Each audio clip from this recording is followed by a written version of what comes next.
पारिवारिक कलह को नहीं करुण परिणति मदुआ पुओ हाथ में गला बापार जीवन। एभली घटना देखा मिली सिमुलिया थाना गरसंग गाँव में।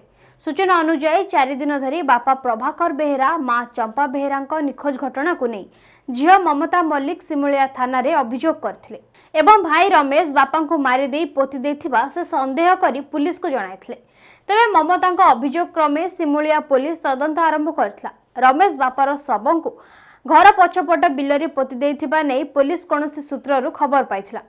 परे खैरा अतिरिक्त तहसीलदार बालेश्वर साइंटिफिक टीम पहुंची उक्त स्थान को खोली प्रभाकर को मृतदेह ठाब करथिबा बेले मां एबे भी निखोज थिबा जणा पड़छि।